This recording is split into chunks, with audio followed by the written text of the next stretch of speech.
Gilles Deleuze, B comme boisson. J'ai beaucoup bu. Boire, c'est une affaire de quantité. Ça veut dire quoi? Les alcooliques l'espèrent, on arrête quand on veut. Alors, on se moque d'eux. Moi, de ce que j'ai vécu, c'est que quand on boit, à quoi on veut arriver? C'est au dernier verre. C'est tout faire pour accéder au dernier verre. C'est ça qui nous intéresse. À la limite, c'est compliqué. Alcoolique, c'est quelqu'un qui jamais ne cesse d'arrêter de boire. Tu peux me croire, c'est quelqu'un qui jamais ne cesse d'en être au dernier verre. Qu'est-ce que ça veut dire au dernier verre? L'alcoolique du matin, c'est rusé, c'est malin. Il est tout tendu vers le moment de la journée où il arrivera au dernier verre. C'est le dernier verre qui compte, il faut bien s'en rendre compte. Le second, c'est pas le bon, parce que c'est pas le premier alcoolique qui l'évalue, qu'il peut boire plus, au risque de s'écrouler. Ce jour-là, l'alcoolique du matin, c'est le dernier qui lui permettra de recommencer. Le lendemain, c'est le dernier qui a son pouvoir.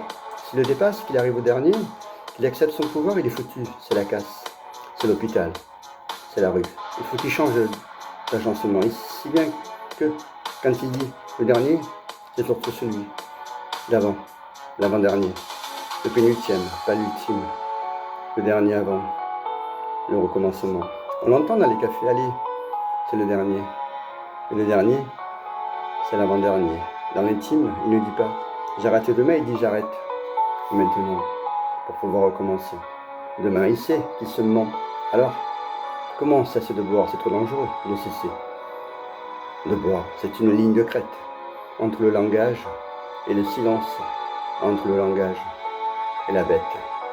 On peut toujours faire ce qu'on veut si ça ne nous empêche pas de travailler, de se défaire. Et boire n'est pas une science exacte. Offrir un excitant à son corps, de temps en temps, jusqu'à la mort, un sacrifice, c'est presque normal.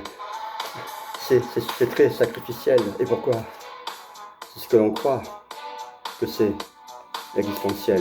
Qu'il y a quelque chose de fort qu'on ne pourrait pas supporter sans boire éprouver.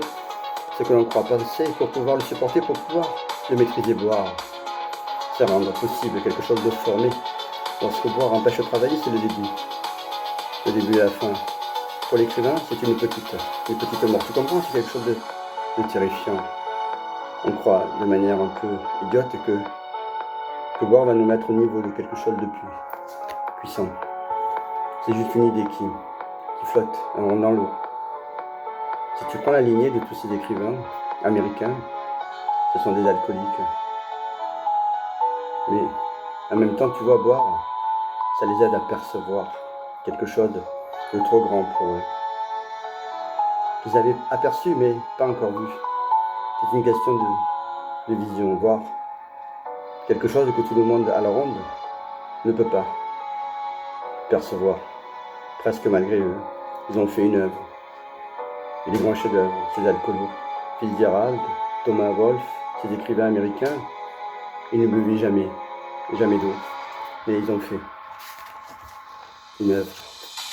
Ils ont resté, pensé à tort ou à raison que ça les adorait, mais ça m'a aidé à moi à faire des concepts philosophiques, que je me suis aperçu à mon insu que ça me mettait en danger vers l'Inde. Il buvait, il habitait tout près d'ici, j'imagine en bas, au Inolé, poète et alcoolique, il déambulait jusqu'en bas, jusqu'au bar, les amis, boire son verre, sans contrainte, son petit verre d'absinthe.